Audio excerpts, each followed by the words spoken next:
Good morning, it's Dr. Jeffries again. This morning I'm going to be talking to you about something called cholesterol.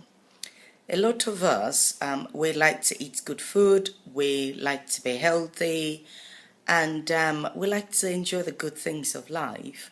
Unfortunately, if these things are not done in the right proportion, it tends to cause more trouble than good.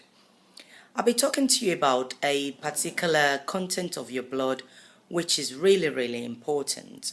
And I like to use this example, the example of the sink at home. When a woman is washing dishes in the kitchen, the water from the dishes goes into the sink and then it goes into the pipework that is underneath the ground and then it's drained away.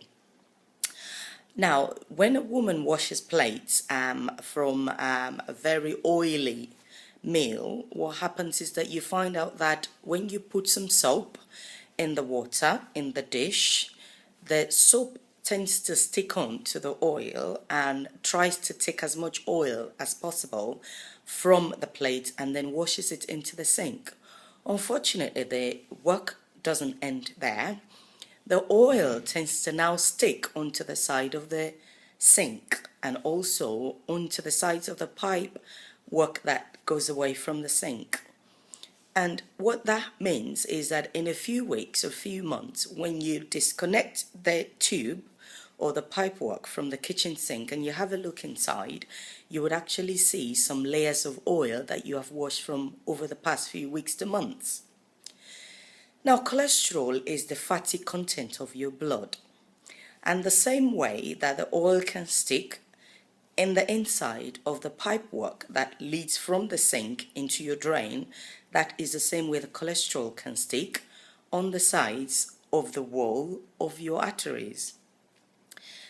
After a few weeks to a few months, going into a few years, if you keep eating a lot of fatty food and a lot of oily stuff, what you find out is that there is a thick layer of oil, of cholesterol that is sticking onto the walls of your arteries. The arteries are supposed to be open and patent, and they're supposed to allow good amount of blood flow to the heart and to the brain. Unfortunately, when they've been clogged up over the years by this cholesterol, you will find out that there is narrowing of the arteries. What this then means is that you don't have enough supply of blood to your heart or to your brain. If you don't have enough supply of blood to your heart and the heart lacks oxygen as a result of this, that is what is called a heart attack. And if this happens to an artery in the brain, that is what is called a stroke.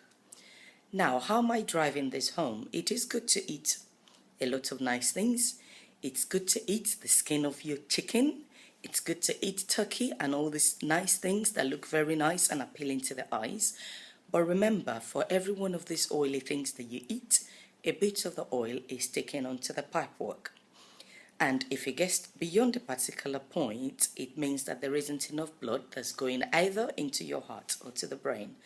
So, stopping a heart attack or a stroke is not something you do in an instant, it's something you do by your lifestyle. So the next time you walk into a restaurant and you order some food, think about your heart and think about the kitchen sink. Thank you. Bye-bye.